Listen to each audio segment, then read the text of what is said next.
And we're live, yeah. Alright. Welcome back, everybody. Welcome back. To the Green Dragon. Bienvenue. Yeah, bienvenue. 16th of July. Yeah. I'm back from Normandy. And I'm glad to be here. Yeah. Been looking forward to this. Have a nice little smoke. Make some room notes. Yeah. Drink some bourbon. Drink some coffee. Yeah. Chew the fat. Yeah. Sounds good. It's going to be good. That sounds good. What are you going with, man? So I brought my... Eventually I brought it. We had to go back for this, so which is why we're a bit late tonight, which is my bad this week. So I'm going for my Blakemore. Just pretty much my standard go-to. The Malvern. The... little bent there. Nice and I'm smoking tonight. I've got the Covent Blend Classic English, which is... So we spoke a bit about this earlier, and yes, it smells very much like a Gowith Squadron Leader. Mm. But I think there's a bit of something extra. I don't know what it is, what they case it with, or a little bit of spice. It might be a little touch of Perique, or whatever it is, to just give it a bit of an edge. It is different when you smoke it than the Squadron Leader. Love Squadron Leader. Yeah, me too. But love this too, and it's nice, and it reminds me a little bit of the Peterson Nightcap. Right. It's got that vibe, so Yeah. which is what leads me to think, there's maybe a touch of Oriental or a touch of Perique. Yeah. So it could be something in that. Beautiful. And what about yourself, bro? What you got there? I've got a bit Briar of Fox. Yeah, I've got a taste for a bit something lighter tonight, I think. Yeah. So I'm going to go with the Briar Fox, Yeah. Sort of like bright Virginias and, white burley. Right. And I'm going with the old Falcon. Lovely. The blacked out Falcon. Yeah. With the... I think they call that the Dublin. Okay. The Yeah. Dublin ball. Yeah. Nice tall kind of It's a chimney. long one. Yeah, that's right. For these bright Virginias. Yeah. So, it's been a while. Welcome back, man. Yeah, thank you, man. It's good to be back. Enjoy it. Yeah, it was good. Had a great time. Nice and relaxing. And great weather. Yeah. Kids Hot. loved it. It was hot. Yeah, Yeah. it was very hot. Yeah, I had a good time. Normandy is like it's a nice picturesque kind of a place. Yeah. Like you were saying, lots of kind of like golden wheat fields. Yeah. Very kind of rural. Yeah. And it's kind of it was kind of what I imagined it to be like. Yeah, I was saying in conversation, I was worried about how I'd heard that maybe the French weren't fans of the English, but Yeah. I didn't find that. Yeah. I found that everyone was cool. Yeah. And the cheese. The cheese Yeah. was just excellent. Sensational. It was sensational. Just aisles of cheese in Carrefour in the supermarket. Aisles of just like excellent cheese. The memes do not do it justice. No, they don't. It's not just a meme. The meme. It's real, man. Yeah, it was the dream. Yeah. And as I was saying, just high percentage of beautiful French women, Right. beautiful women out there. Mm. So all in all, it was a great trip, man. Outstanding. It was really good.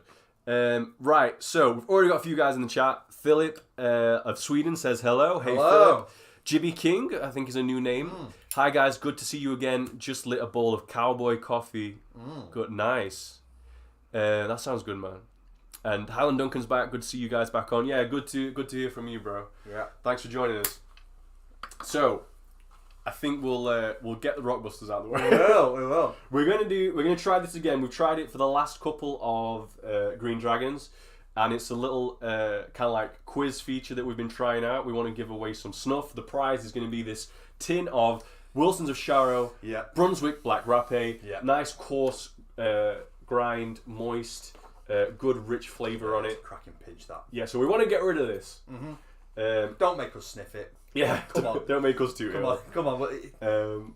Yeah. This is for you guys. And it's a good one. It's the first one that I ever tried. Yeah. And I enjoyed it. So, the way this works is we will give... If you've seen Blockbusters, it's basically Blockbusters. It's a rip-off from Carl Pilkington.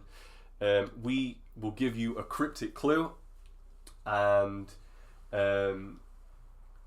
it's going to be a musical artist for you to guess. Now, in the past, we've been saying that we want 3 correct answers in the chat to win the contest. this week we're going to lower the bar a little bit. We're going to say that we want 3 correct answers. However, if anybody responds, the highest number of correct answers will take the prize. Mm-hmm. So, just to give an example of how this works, I would say to Dion, this is what we've done before, if I would say to Dion, that girl, she's looking a bit skinny, looking a bit hungry. What should we do? F. Feed her. Right. Okay, so that's how it works. That's an example. The other one that we did was the Englishman took a few projectiles to the old leg joint, and that was BS. Britney Spears. Right, the Englishman, the Brit, the leg joint is the knee, and the projectiles are the spears. So, what we've done is hopefully come up with some nice simple ones this week, just to get you guys to buy it. So I'm going to read 3 out. We want 3 correct answers, but the highest number of correct answers in the chat will take the prize. So the first one is throw those little fruits. Throw those little fruits, and that's CB. Throw those little fruits, CB.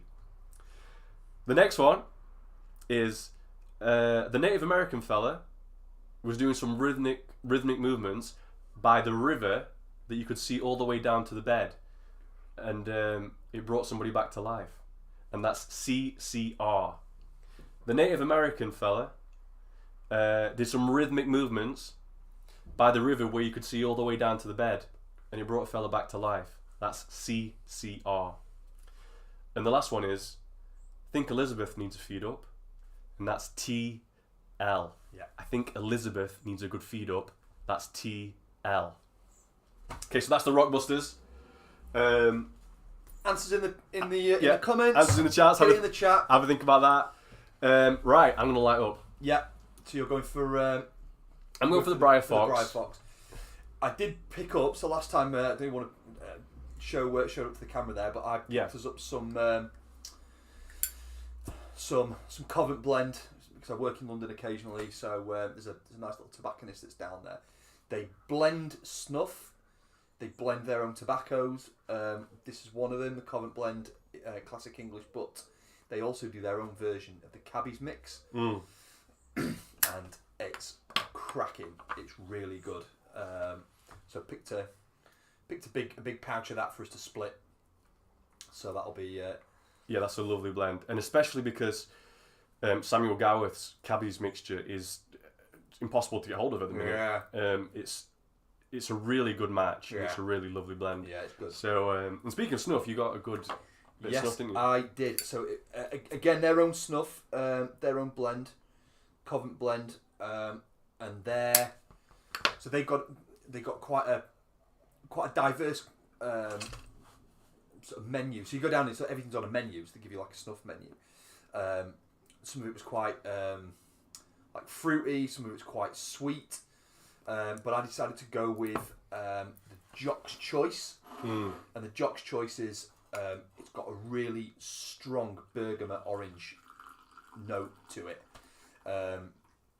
Quite sweet, but really, really strong. It was good. Yeah. I had a little too. Yeah, it's good. So, and the tin is massive. It's a big old tin. It's a big whopper. So we'll divvy that up between us as well. Right, Philip's had a little go at the Rockbusters. Okay. Which is nice because it's the first one we've had a go at. He's had a go at number 2, Rivers of Babylon. Right, good try, but it's got to match up with those initials that we gave. So that number 2, that was CCR, about the Native American doing the dance by the river and bringing a fella back to life. Yeah. So think about the initials. But thanks for trying, man. Marcus says, what do you guys smoke tonight? I'm going with the Cornell and Deal Briar Fox, a nice bright Virginia with a bit of burley. Yeah, and I've gone for my cigar snuff Covent blend classic English. Yeah. Nice ribbon cut. Highland Duncan says, when are we getting the lighter maintenance video? It's coming. Yeah. It's coming. The thing is, we kind of find it difficult to find the time. And I think when we do get the time, we want to chill out and we have a lot of fun doing these. Yeah. And basically we kind of default to these. But we're going to have to make some time to do some more videos. So we will do the lighter maintenance video. This is like Dion's wheelhouse. So we'll film that and get that put together. Yeah, we'll do that. Philip said, smoked some of the Samuel Gareth Commonwealth mixture yesterday. Didn't like it much, but we'll give it a try again. Yeah, that is a 50-50 Dark Virginia and Latakia. So it's just Latakia bomb, basically. It's not very complex. Yeah. But it is enjoyable. I find it enjoyable occasionally anyway. And for me, Philip, it goes nice with something sweet to drink. So for me, I like it with the Pedro Jimenez sherry. Very thick. It's very sweet sherry. Yeah. Port. Maybe. Like a port, yeah. Like a tawny port, maybe. But it's not a complex smoke. It's you've got to enjoy Latakia. Yeah. And I do. But yeah, it's one of the things I got to be in the mood for, definitely. Jimmy says, after those questions, I would say they are smoking something other than tobacco. Maybe, yeah. No, but give him a try. Give it a try. It may be that you've just not had enough of a bowl yet. Yeah. So get a bowl down you and have a think. And Marcus says, I can recommend a lighter, a soft flame gas lighter from Susuman, which is Finnish. That's cool, man. I'll have to check that out. I was always a match guy until I got a Zippo. Dion had always been a Zippo guy, and I definitely enjoy the Zippos. But I'll check that out. The pipe insert. chimney, it does make a big difference. I found I was blackening a lot of the tops of my bowls, and I was just kind of trying to go over the top. It just wasn't having it at all. I didn't like it, so I moved to the pipe insert one. I find it really, really good. But I will say there's definitely a case to be made for getting down the bottom end of the bowl. You got to get that match on. Yeah, definitely. I find myself reaching for the matches when I want to get that last little plug at the bottom. Definitely. Yeah. So for the main body of the cast tonight, we thought we'd go for a little bit of a somber topic, but hopefully, we'll get some nice discussion from it and some nice takeaways by the end, hopefully, and we'll have a little bit of a chat about it. So, a while ago on a Pipecast, we did some of our favourite quotations on pipes, and one that Dion picked out was one from Johann Sebastian Bach, which was not to be confused with Sebastian Bach of Skid Row fame. Right. He may smoke a pipe too. I don't know. Different pipes. But yeah. So, and the way, and the quote was, hang on. The quote was, on land, on sea, at home, abroad, I smoke my pipe and worship God. Which is a lovely quote on its own. Yeah. But it's the last couple of lines of a longer poem. And it's called Edifying Thoughts of a Tobacco Smoker. And what's kind of weird is that he's not really kind of like massively known for his poetry. No, right. It's kind of weird. No. He's like obviously major composer. Yeah, exactly. And I didn't know that he'd written any poetry. Yeah. It's a nice one. So here it goes. Edifying Thoughts of a Tobacco Smoker.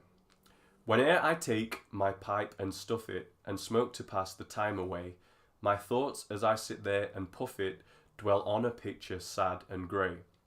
It teaches me that very like am I myself unto my pipe. Like me, this pipe, so fragrant burning, is made of naught but earth and clay. To earth I too shall be returning. It falls, and ere I'd think to say, it breaks in two before my eyes. In store for me a like fate lies.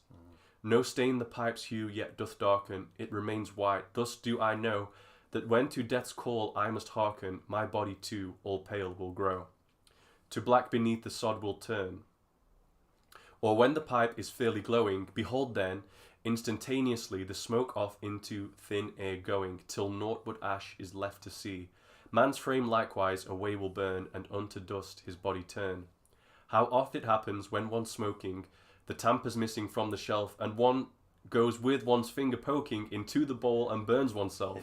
If in the pipe such pain doth dwell, how hot must be the pains of hell. Thus all my pipe in contemplation of such things I can constantly indulge in fruitful meditation, and so puffing contentedly on land, on sea, at home, abroad, I smoke my pipe and worship God.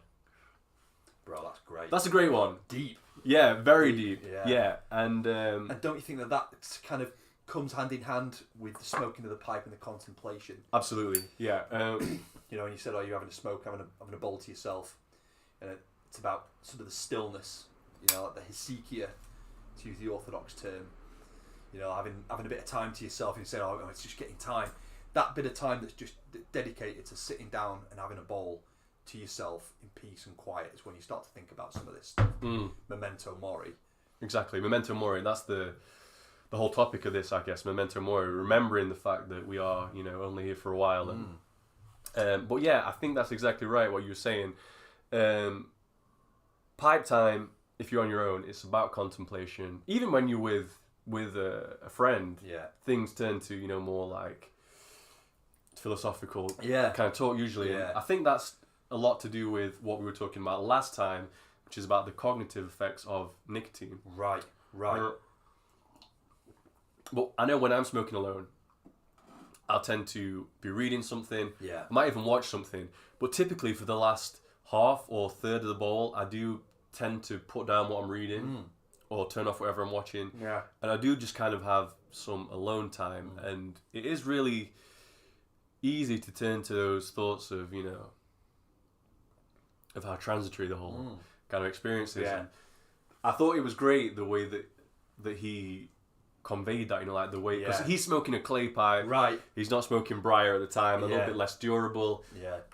Probably, you know, like in this country, there are certain rivers that you can go to where you find loads of like clay pipe bowls and stems. Yeah. That the guys were working, they drop and break. And, so the very thing that he was smoking with was, you know, fragile and prone to breaking. And it's white, you know, like bone. Exactly, bone coloured, Yeah, exactly. And the way it darkens over time as well. Yeah. There's also the fact that the tobacco itself. So, you know, like, I think there's an analogy or a metaphor to be drawn. You know, when the bowl is full, there's not yet a char on it. It's kind of like springing full of life. And it's full, and it's you know, like the youth of the bowl. Yeah. And then you put the char on it, and things get going. Yeah. And then, you know, you get halfway through, and things are changing, things are developing, the flavor and the taste, and then, you know, you finally get down to that last little bit at the bottom, and you're aware that the smoke is coming to an end. Yeah, it starts to get ashy. You having to really work it. Exactly, and you really want to get the last drips out of it, and it finally burns away. Yeah. And I think there's a good analogy to be drawn there between, and you know, there's kind of the same way that the smoke itself billows out, and it's quite thick, and it just kind of disappears into the air. It kind of like fades away, and it reminds me as well of something that I read somewhere. I don't remember where, but it was kind of a tradition when smoking a cigar, because, you know, cigars are typically divided into thirds. Thirds, right? When people do the reviews, you know, like the first third, you know, it was quite hot on the pepper, and then the pepper subsided in the second third, and this came through, and then the final third, blah blah blah. Yeah. So this tradition was that the first third of the stick was dedicated to remembering one's youth, childhood, and everything. Yeah. When you move into the second third, it's time to turn the thoughts to your life at the minute, the way things are going currently. Yeah. And the last third is for the contemplation of you know, old age, and eventually, you know, going to the other side. Yeah, that's a good shout. That's a good shout. Yeah, I think as well the you know, kind of, you know, when you're having a smoke, but and you kind of your thoughts drift. But I don't think, like, you know, there's kind of a tendency, you know, with solitude, especially when you listen to monastics and they say when they're on their own, they haven't really fight stuff. You know, it's when you're kind of locked in there with your own thoughts. It feels different when you're having a smoke and you're thinking about this stuff. It's not sort of necessarily like morose or depressing. I think it's that you're you're kind of in a you know, whether it's to do with, you know, being still or whatever it is, or the nicotine and the, you know, the doctrine and the process of, you know, of tamping. And it's interesting that he mentions about, you know, like he doesn't have a Right, tamper, yeah. so he's got to shove his finger in to tamp it down and burns himself. Like, so that's a really vivid image for somebody, and then it kind of it's these kinds of things that you're thinking about when you're having a smoke, that you're able to see it without, you know, to see and to think about something like that without feeling necessarily depressed about it. That it's much more contemplative rather than being, you know, sad about it. Yeah, I think that's a good point, and I think there's something about just the act of taking some time apart from the day to go into some solitude, which, you know, guys like us will dedicate to smoking a pipe. Yeah. That it puts some space between you and the way that you've been acting and the routines that you've been in. I think because it's so easy when you're in the routine. You know, you've got a family, you've got a job, you wake up, you do the same thing, and it can be very helpful to take some like mental space away from it and go, I guess I've been doing that for a while. Is that working out? Do I need to course correct there and stuff? That's interesting. There was as an aside, there was a case in the States not ever so long ago where a guy got offed and he was injured. The round had gone through his skull, right? And he was on his way out, but he hadn't fully gone at that point. This guy got up at the normal time with a hole in his head. Right. Got up at his normal time, got his work stuff on, brushed his teeth, and went downstairs to get in his car. And it was when he got in his car, when he was trying to get in his car, that he actually ended. But the part of his brain was still there to sort of deal with all the routine, the mechanical life bits that you got to do. You know, having breakfast, getting up, getting the kids dressed, you know, the routine stuff. Yeah. It was still there until the very last. That's absolutely wild. Yeah. We definitely are like a routine-driven creature, I think. I remember, like, it's happened to me a few times where you've had a false awakening. Yeah. Where you fully believe that you've woken up. Yeah. And it happens to me all the time, and I do the exact same things that I would do if, like go to the toilet, like start making breakfast stuff, and then I realise I'm not actually awake, I'm still in bed. Yeah. It's the weirdest thing, but yeah, we are like really routine-driven people, and sometimes it's hard to tell yourself that things don't have to be that way necessarily. Yeah. And I'm not bashing routine, because I think routine needed to some degree. Routine is absolutely needed, especially if you're a father, you've got children. Routine is absolutely needed, and routine is structure that we rely on. Kind of like discipline.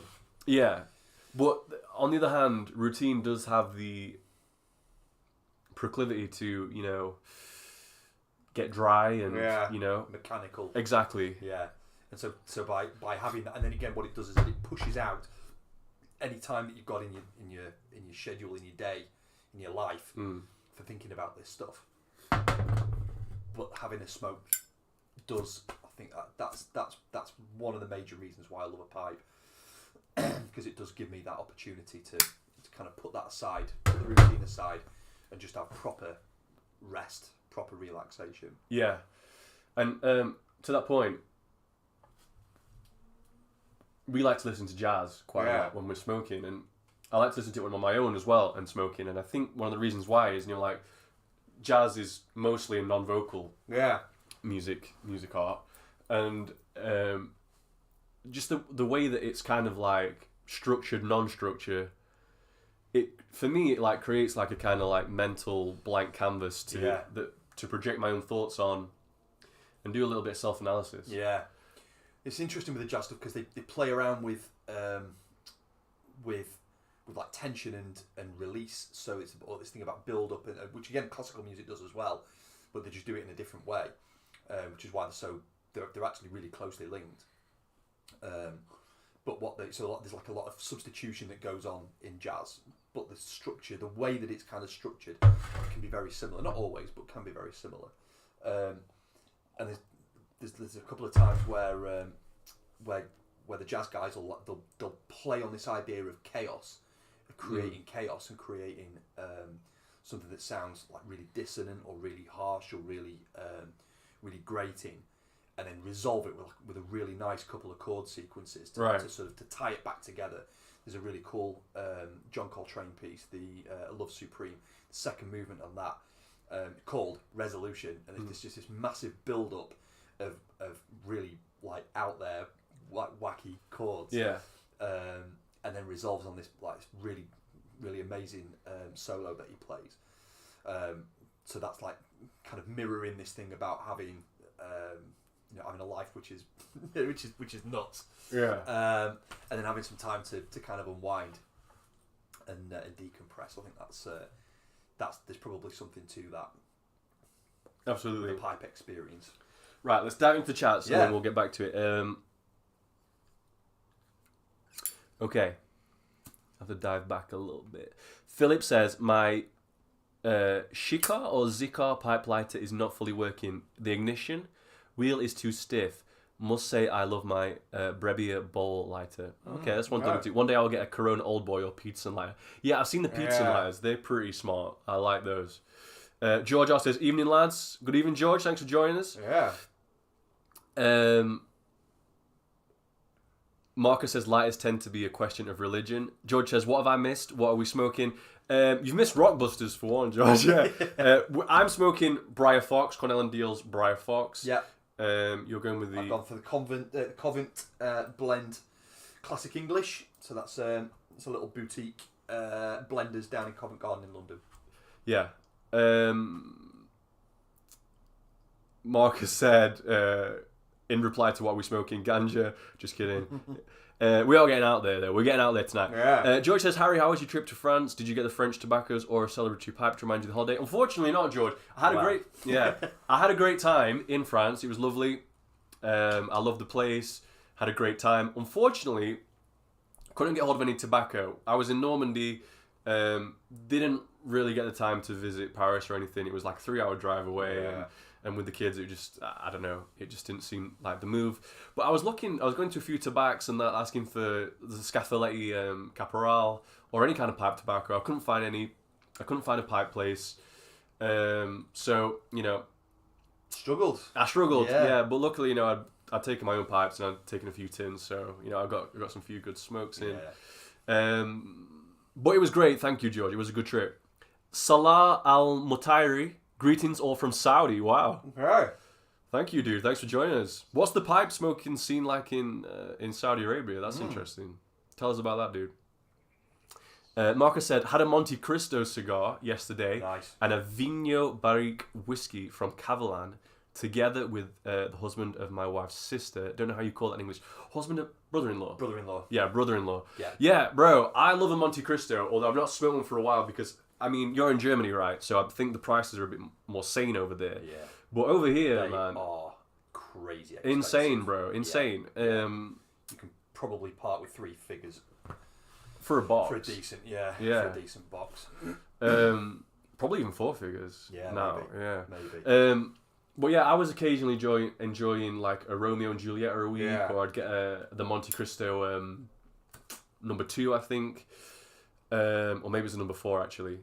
But I've been priced out, bro. Yeah. I just can't enjoy a Cuban on the reg like I used to. But saying that, I've really been enjoying Nicaraguans lately. Man, you really have red pilled me on the New World. Yeah, really been enjoying the New really Worlds. Good. The Dorado, to say it's not a Cuban cigar, has got massive Cuban flavour. Yeah, well, I think it's Cuban seed. Sand, isn't it? Right, the golden sand that it's grown in. And AJ Fernandez, originally a Cuban dude, so moved to Nicaragua probably after the revolution, I'm guessing. Yeah. But yeah, Monte Cristo, lovely tobacco. Yeah.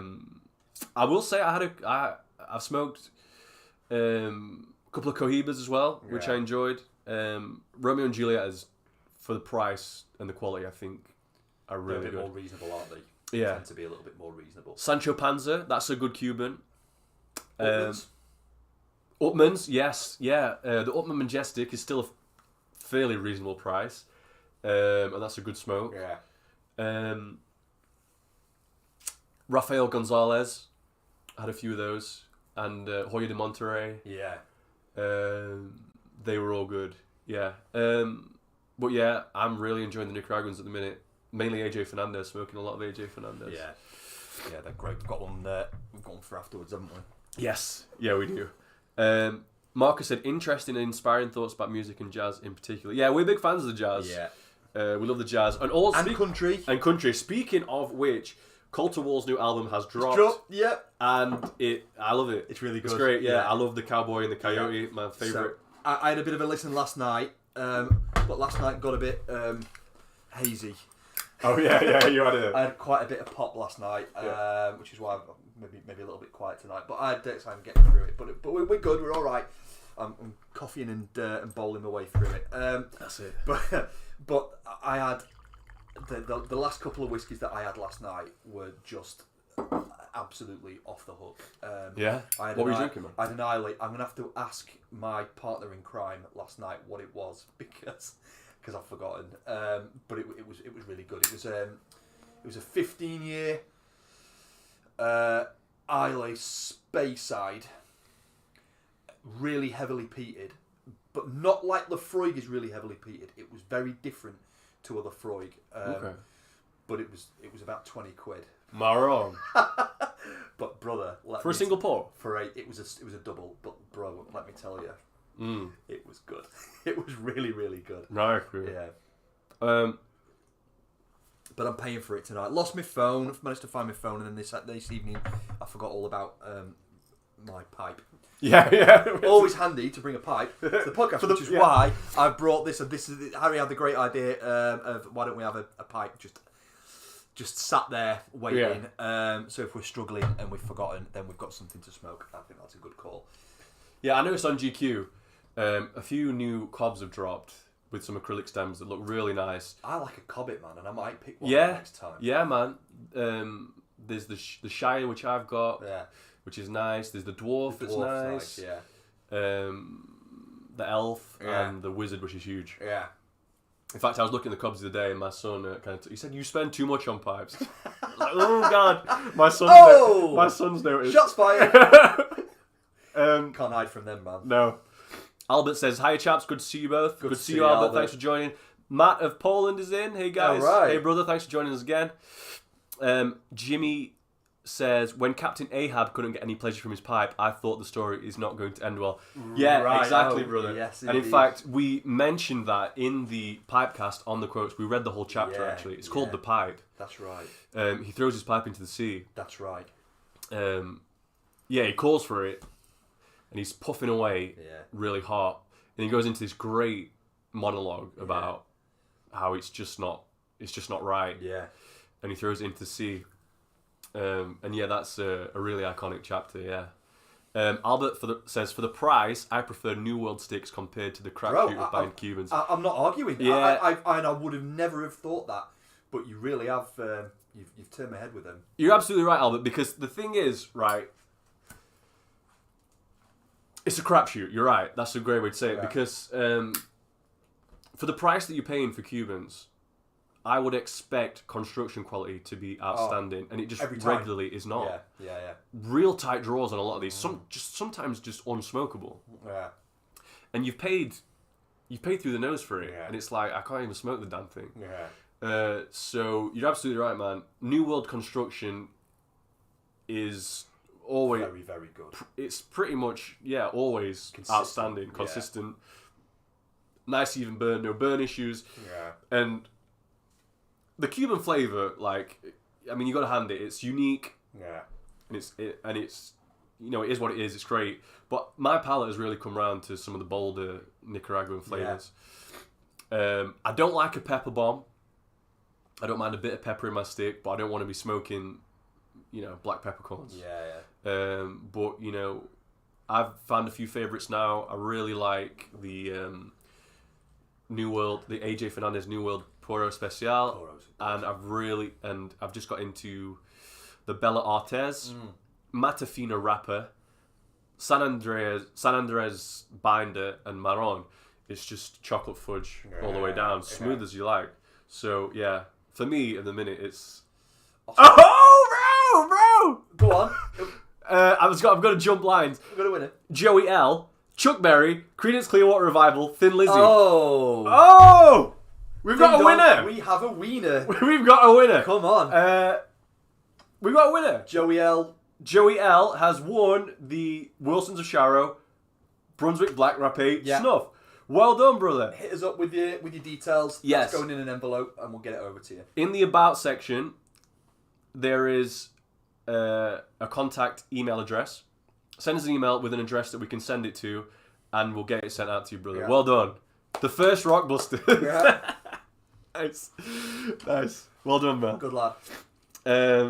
Marcus said currently one single Monte Cristo number 2 torpedo is about €30, Maron. So that's what, 27, 28 quid? Yeah, but we'd be paying more than that. We'd be paying more, yeah. I bet we'd be north of 30 quid. It definitely is, yeah. And that was a couple of months ago. Yeah. And basically in this country, every March the government just hikes the price on tobacco, which is insane. Yeah, until we get a big change here. Right. That's the way it's gonna be. Yeah. But man, I think as far as the new worlds go, I mean, the AJs. I've got a Joya that's waiting to be smoked in a minute. Yeah, the Cabinetta, man, for 15 quid, they are outstanding. That's a really great smoke.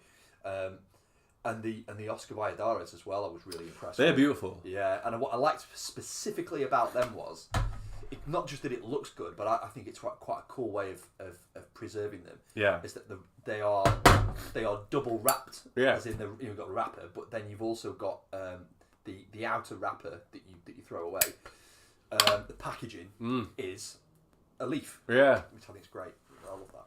Yeah, that's the leaf line by Oscar Valladares. Yeah, they wrap it in a tobacco leaf. It's beautifully presented. Yeah, it is. And excellent quality sticks. We had a couple on your birthday, last birthday, and they were fantastic. Yeah. Big Cuban vibes on that as well, I think. I thought so, yeah. Philip says, do you smoke cigarillos? Yeah, we do. I took some out with me last night. In fact, those Cohiba, I think that's probably one of the better value. Those Cohiba cigarillos are really, really good. They are good. Machine rolled, yes. So not quite as good. But what I can say is the consistency is really good. Yeah. I don't ever have any trouble with burn. The burn is really good. They hold together really nicely.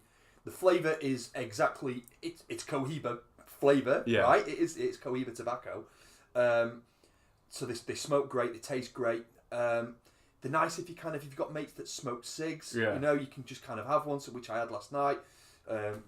Dom's a Marlboro man, so it was good that I could kind of take a little stick out with me. Yeah. And have one too. They're great. I've got nothing but good things to say about them. Yeah, and they're reasonable. Yeah, they're reasonably priced. Yeah, I like the cigarillos. The Cohibas are great. I really like the Monte Cristo ones. Romeo and Juliet are good as well. Partagas is good as well. For me, I think for the price and quality, I like the Monte Cristo ones. Yeah. Yeah, and I even got a little like a cigarette case. Yeah, to take them out in. Yeah. So yeah, I do like them. Like you said, they're good for being out and about. Yeah. You don't have to commit to a full size cigar, but you can get a little hit of Cuban magic. 5-10 minutes. Yeah. Highland Duncan says, just packed a Falcon Hyperbole with Elizabethan and have poured a Balvenie Doublewood to enjoy your chat. Bro, what's that Gaelic cheers? How do you pronounce it? Sláinte. Thank you. Sorry, man. I don't know how to pronounce that. Sláinte, I remember that.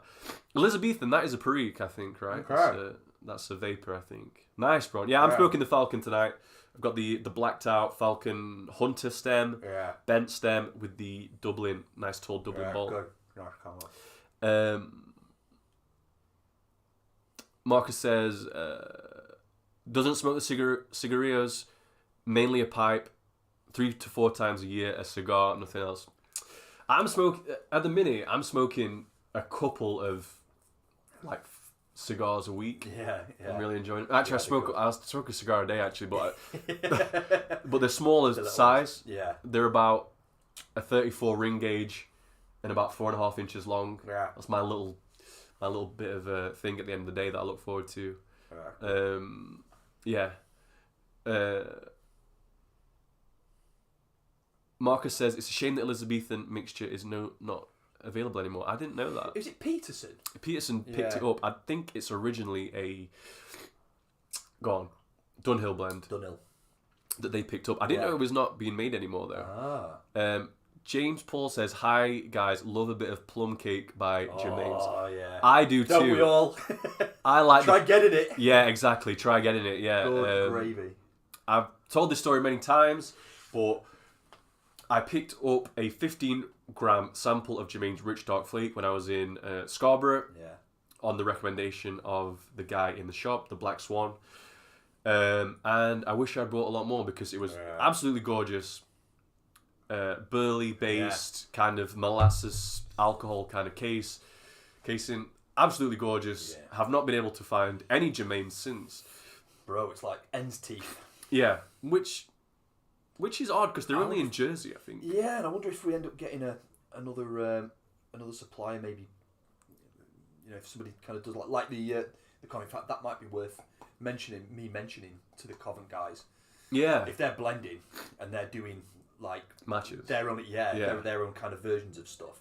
Like the Ennerdale one. So look, that Ennerdale flake that they do, that the classic English flake, really really nice.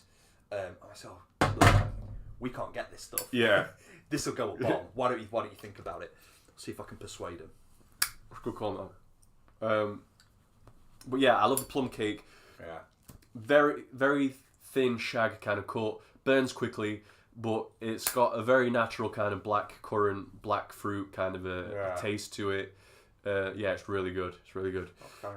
Marcus said, I once had a Cohiba years ago and could not take the nicotine. Yeah. Yeah, they're pretty full on. Yeah, they are. But great flavour. I do think at this point, Cohiba is... You're paying more for the name. A lot, definitely. What's funny is that we were out there in Cuba a few years ago, which is where I got my box of. Yeah. And you go there on Revolution Day, New Year's Day. Is that right? And guys are just chucking them at you. They're just like, have a cigar, have a bottle of rum. Have a cigar, have a bottle of rum. Everyone goes like, oh, God, have a cigar with us. Have a cigar with us. They're just passed around. It's like they're really... I won't go as far as to say they smoke them like we'd smoke cigs. Maybe not quite the case, but everybody smokes them. Right. Everybody. Okay.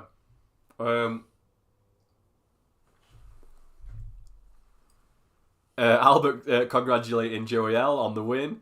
Congratulations from Jimmy and from Phil and from Duncan. Albert says, I agree, I'm a sucker for a nice cigar box. Yeah, it's really I love the presentation of the box. They're great. Yeah. Do good as well. So like good natural humidity regulation. That box of Cohibas that I've got, they're really good. They're in really good nick. Yeah. Joey says, I'm in Cali. I don't think you can mail snuff to the US, but I appreciate the offer and the show. Cheers. Well, I don't know. I mean, we've had it come the other way. Yeah. Yeah. It's up to you, man. I mean, we'd like to get it over to you, but if not, then we'll roll it on to next week. It's up to you, bro. Email us if you change your mind. Let's give it a try. Yeah. Let's give it a try. Shot to nothing. Marcus says, problem is that Cuban cigars are often no more available as they used to be. Price and tax are another story. Yeah. Yeah, it's true. Especially in the States. Yeah, exactly. Well, of course, yeah. I think it's opening illegal? up a little bit. Were they illegal to have at one point? Well, not illegal to have, but illegal to like buy and sell, I guess. I don't know. I think they're largely still illegal. Yeah. Because I mean, I think back to Breaking Bad. Breaking Bad's what, like 10 years old now? Yeah. Maybe a bit older, but there's a scene where Hank has a box of Cubans, and it's supposed to be a little bit showing that he a bit naughty. Yeah, he breaks the law a little bit. Everyone breaks the law in Breaking Bad. Yeah. But I remember reading that JFK like stocked up on Cubans before the embargo went into place. Yeah. He had a favourite. I wonder if that's how they got around the missile crisis. Yeah. Let's all calm down and have a smoke. That sounds great. Yeah. Let's steady it on, comrade. And Philip says, "Okay, I'll give them a try." Yeah, man, I think they're good. I think the Cigarillos are good. Yeah. Just to have around, take out and about. Highland Duncan says, "Looking to buy a leather tobacco tray. Any recommendations? Etsy seems to be the place." Yeah, I don't have any recommendations, to be honest. I'm thinking about making one. Yeah. Because working with leather is not difficult. You don't need loads and loads of tools. Just need a couple of decent needles. Yeah. Some decent thread. You get to a local haberdasher and ask for some good thread for leather, and you can pick some up. I'm kind of thinking about. So I've got a pouch that I kind of keep my lighters and sort of bits and bobs in. But I've had to size up. But that's the one that I got with my Peterson Aaron, and I've kept that to put a pipe in and some cleaners and a lighter and a tamper and stuff.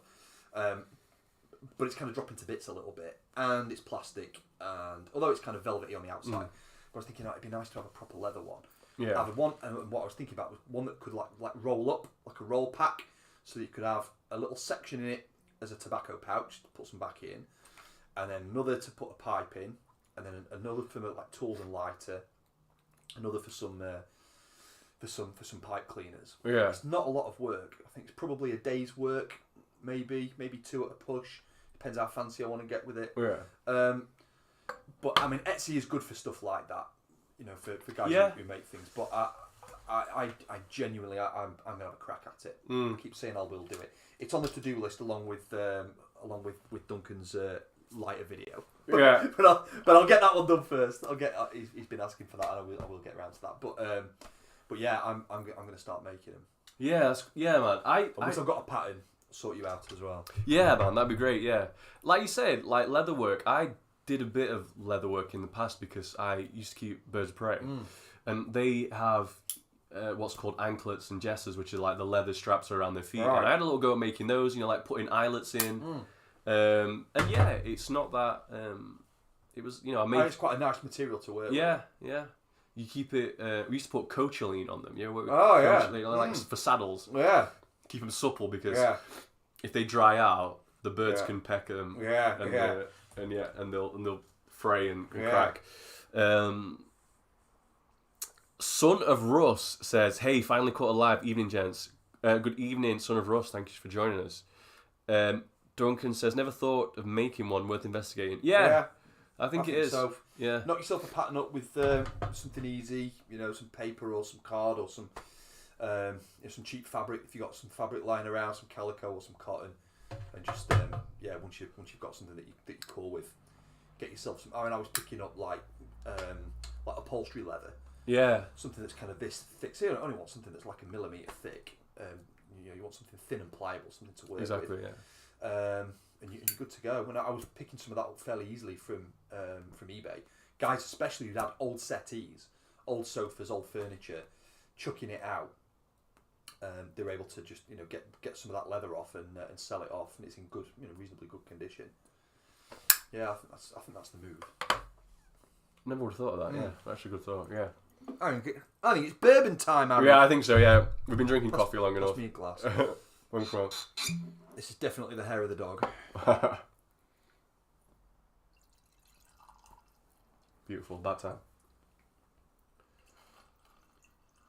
So we're drinking Woodford Reserve. This is the bottle that we've been reserving for our podcast. So good health to you, fella. And God bless all on the call. Yeah, that's good. God bless everybody. Also brought a bit of the old Calvados back from Normandy. Yeah. Meant to bring that back full, but I ran out of my first bottle and I needed some more. So. Yeah, it happens.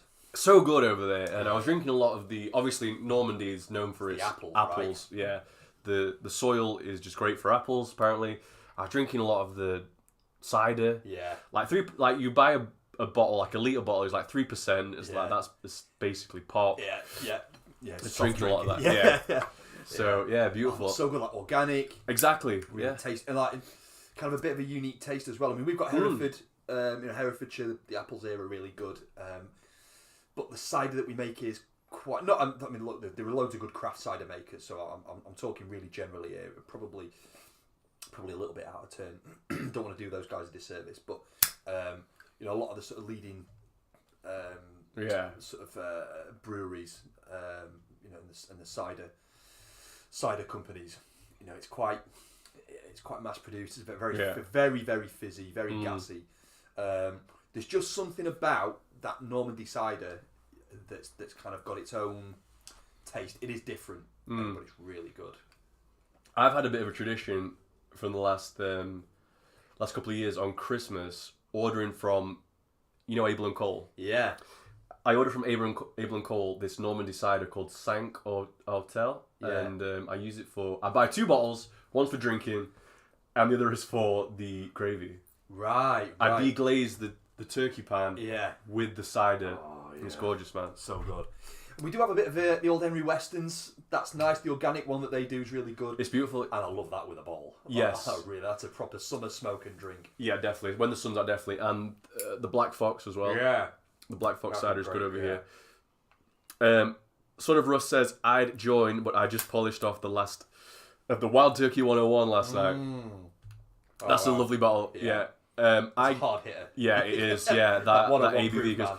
Over here, the bourbons that we get tend to be the proof is less than you get in the States, generally speaking.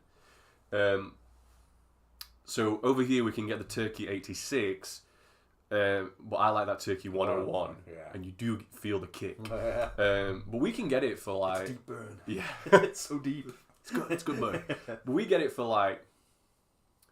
Quite often, Tesco has it going for like 23 quid. That's insane. That's great. Just crop up, doesn't it? Yeah. That's a beautiful drop, that, yeah. Yeah, right, man. So, we did the poem. Talked about the cigars. Yeah. We had a winner on the Rockbusters, which was great. And we'll do that again next week. We'll roll that on. I think so. We'll come up with 3 more. Yeah. Have you got any other topics to... Yeah, I just wanted perhaps just a quick one on... so my kind of ongoing theme at the minute has been about about weatherproofing or weather resisting my smoking. Okay, so when I'm out and about with a pipe. So I've gone through a couple of things. I'd had the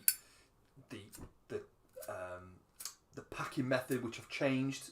So I've changed back to the swirl method. There's a really great video with a guy called David Grain, I think, David Grana. Apologies if I've really addled that pronunciation. The Irish guy who works for James Fox in Dublin. Lovely Irish guy. Great accent. Yeah, and just a great advert for pipe smoking, because that guy's face is just a picture of serenity. Yeah, he's clearly in love with what he's doing. He loves it. He loves it. But the video is actually about him lighting the pipe. Because obviously that's the thing as well. You don't just kind of light it once. There's the 2 lights. But he kind of goes into just shows you how he packs a pipe and does a swirl method. So plonks his tobacco in the palm of his hand. For those that don't know, plonk the tobacco in the palm of your hand. Turn your bowl upside down. In fact, I'll do a little mimic. You'd have probably seen me if you're on the cast to start with, because that's how I packed that one. Sorry to interrupt, but just while you're going through this, sure. I am going to take a quick break. Yeah, of course you can. So the tobacco goes in the palm of your hand. You pick up your bowl. The bowl just goes plonk straight on top of it, and then you just rub it round just a few times, a few circles, and what you'll find is that the tobacco will just kind of mould its way in. You feel it kind of being almost like sucked into the bowl. You'll kind of get a little bit hanging out. So once you're there, you can just give it a little press. Check the draw. This is the bit that I wasn't doing very well when I tried the swirl method originally. So pack it, swirl it round and pack it. Stick it in. Do a little dry draw. See what the draw's like. If it's too loose, and it usually is on the first one, Just give it a little press down with your finger, not too much. Check it again, and once you're happy, consistency of sort of like milkshake, trying to draw a milkshake through. Once you're happy with that, get some of the really short stuff, the powdery bits of tobacco that's left over. Just sprinkle it on top, just to help it get started, and you're good to go. It's a really low maintenance, quite a low IQ way of packing a pipe, but just no fuss. It's really straightforward. And what I found is by packing it that way, it's denser, and so it takes a little bit more to get it going. Hence having to sprinkle the loose tobacco on the top, the little short stuff. But what I found is that it burns slower and it's more resistant to wind. Now, obviously, in Ireland, right, those guys get like probably the worst of the weather in the British Isles. They are like they're the weather shield of the British Isles. They get pummeled with rain and wind. So it's they're obviously smoking pipes in wetter, more windy conditions than we are, and it's just a really good method for that. So I got into using that method again. I started getting into so lighting. It was different as well. So I was finding that I was able to sort of tamp it so that it was kind of going halfway down into the bowl at an angle. So instead of tamping straight, I was tamping, especially for bent pipes, where the stem is at a good angle like this one. Rather than just tamping straight, I was tamping at an angle so that I was able to kind of leave a coal which fitted a little bit more. So I wasn't sort of getting halfway down, and where the draft hole is at the bottom of the pipe as the stem goes in. If you're not careful, you can just suck up a load of ash and it's horrible. So I changed to that as well. But the other thing as well that I've started changing is the type of tobacco that I'm going to be smoking when I'm out and about. There's a couple that I found that were really good. So one guy, I watched a video on some guys packing Navy roll.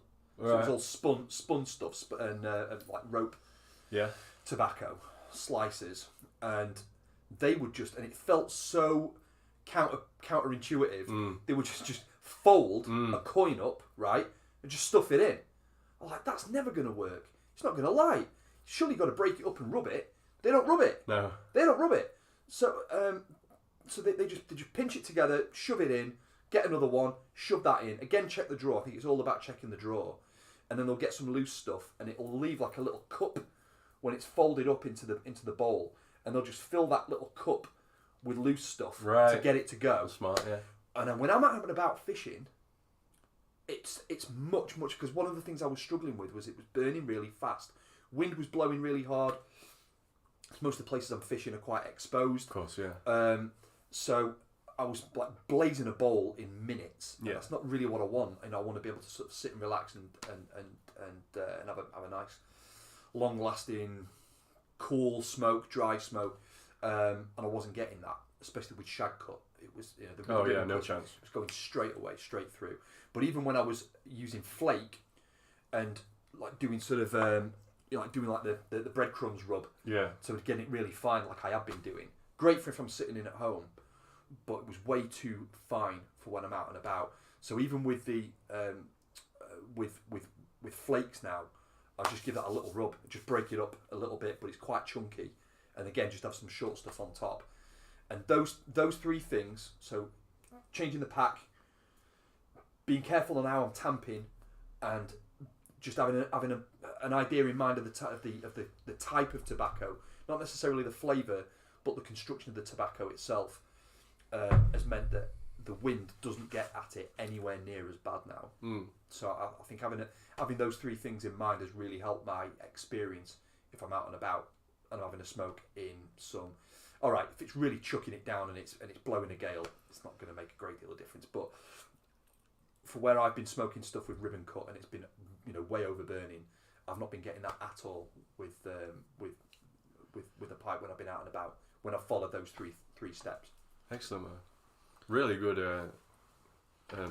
right up there, yeah. So, and again, look, I mean, we get loads of guys who are out and about. We've got guys in the States, guys in Europe.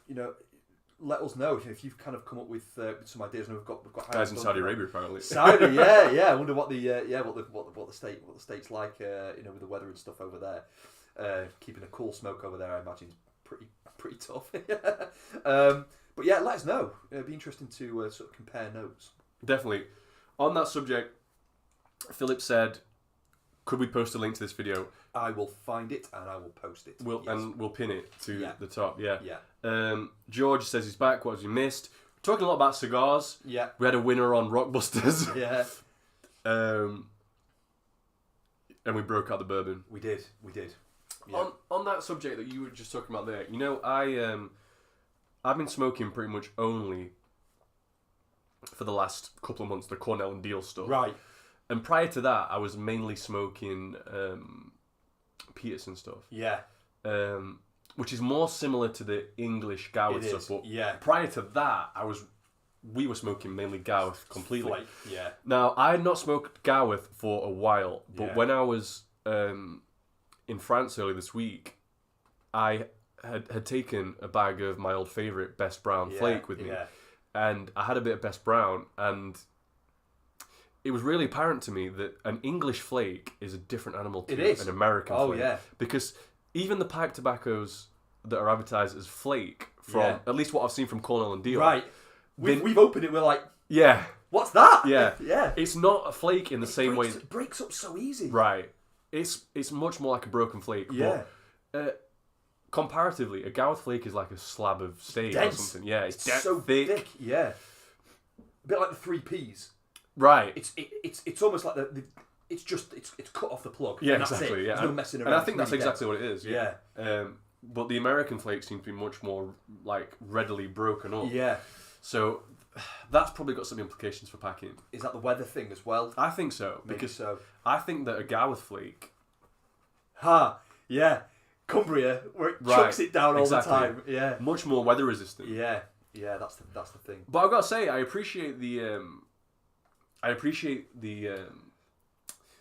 way that the American flake is much more like ready for packing. And man, I love the cake construction. I think that's the cakes amazing. are great That's so good. because we break a bit off. Yeah, we just don't seem to get that. It's sort of like a hybrid between a plug and a ribbon cut, I guess. Yeah. But it's not as fine as a ribbon cut. Yeah. So and what's good about the crumble cake is that you can break, so you can like fill up the bottom with really rubbed out cake. Yeah. But then you can just like break a bit off and not really rub it out too much and stick it in the top. Shove it in. Yeah.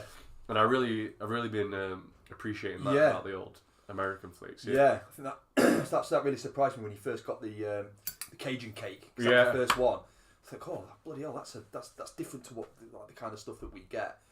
You know, but even like the Redburn and the Briar Fox. Yeah. You know, they're all that construction. I think that's a really good way of good way of presenting it, good way of packing it. I think so, absolutely.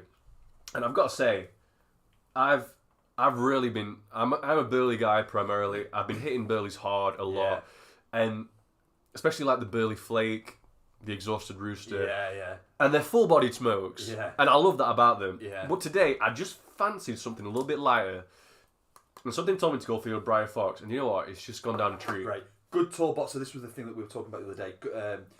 Good tall bowl. It's not a long stem necessarily, but you've gone for a bent stem tonight. Exactly. To help cool that smoke down. Falcon as well. So Falcon it's going to take humido. care of a lot of the heat and Exactly. the moisture, so you can really enjoy it. You haven't got to worry too much about the draw. But yeah, little gulps, little sips.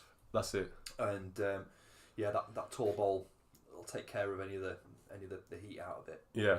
I'm at this part in the bowl now where the Briar Fox, the brighter Virginia flavours have burned off, and that burley is shining through. Yeah, it's just good. that spot of burley. Yeah. Don't you feel as well like that when you were talking about the thirds in terms of like with the cigars? I feel like some of the Cornell and Deal, it's the same. It's a third thing. So like the first third is like it's Virginia. You get all the brightness. Even the red Virginias are amazing. I love those red Virginias. Yeah, they're lovely. But then you get the clean, crisp, bright and sweet Virginias, and then as that starts to come down the bowl, that's when your burleys start to kick in.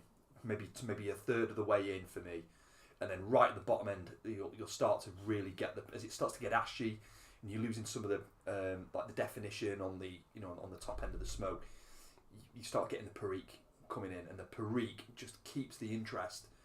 You're not getting that horrible ashy taste. It feel like it's kind of dying off. Yeah. You said last week or the week before last, if you've not got Perique in there, you kind of it feels like it's missing something. Yeah. I've kind of been feeling that a little bit. Definitely, and that's what I love about the Burley Flake. Yeah. Number one, it's what I really liked about the Haunted Bookshop. Yeah. And we have got, God willing, some old Joe Krantz. It's on coming. It's coming. I'm keeping the faith. Yeah, I really thought that.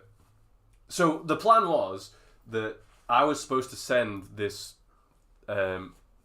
this package to Dion's house because I was going to be away. Now, I think what I did was I maybe clicked send to billing address. Yeah. Anyway, it's not here. Dion hasn't had it. Yeah. I really expected to come back from holiday and for it to be there, but it's not. Yeah. But, you know... Do you know what we're going to do? We're going to end up buying some... Just going for an order at Smoke King, and then the lot's going to turn up. We'll end up having to buy some more jars. Well, if you're in the UK, the good thing about Smoke King recently is that they have...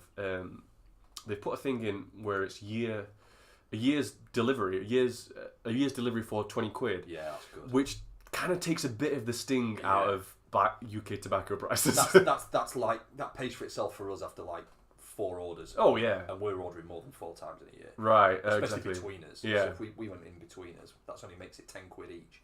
Exactly.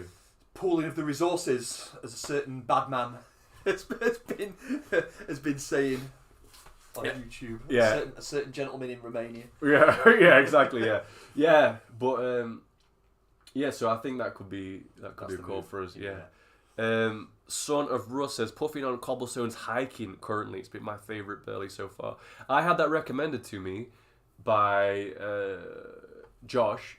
Not heard from him in a while. Yeah. But I hope you're doing well, Josh. I know that he was working on his acupuncture license. Oh, okay. Told him your mum was an acupuncturist. Yes, she is. So I know he's working hard on that. I know he was very busy. He makes pipes on Instagram.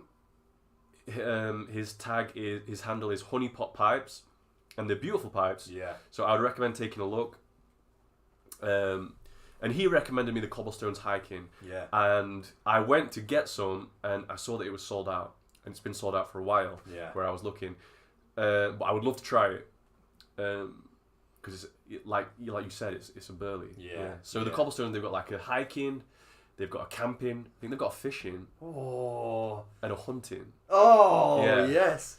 Oh, that's maybe one thing I can mention as well. So kind of tagging on with the fishing stuff, by the way, and kind of a little bit with hunting, although it's obviously these are 2 completely different things, but have kind of got sort of crossovers.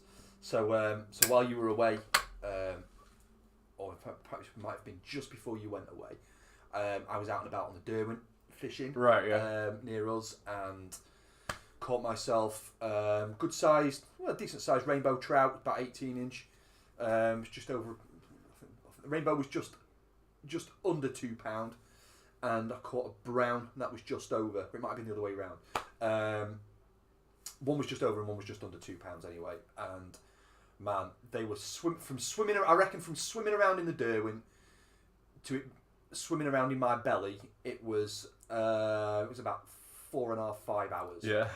And man, that was outstanding. That fish was amazing. It was so tasty. I bet, yeah. But just the whole experience of having a pipe, having a drink. So I always take the hip flask out with me. So I've got some Glenlivet Caribbean cask. Nice. So that's the one done in the rum, double casked in the rum cask. And when I got back, so it was all gut it, fillet it, trim it, prep it all, get it in the pan fried it with some roast potatoes and a nice avocado salad. And brother, let me tell you, yeah, so good. So that whole good. experience of like catching your own food, yeah, prepping it and everything. Oh man, it's great. Nothing like it. Yeah, it really is. So maybe cobblestones are onto something there. Now that really has kind of got me thinking: do we do a? Can we get in touch with Smoke King or a UK based supplier that can bring it in for us? Yeah. And put it on the even if they can't even if they haven't got it, can we ask that when it does come in stock to notify us? Yeah, because I mean, like I know GQ do that. Yeah, and like I think it was Marcus that said that Cornell and Dior has come on the market in Germany, at least with a limited range. Yeah. So, Got some family in Germany. yeah. Maybe I could ask. Yeah. Maybe I could ask. Yeah, absolutely. Yeah.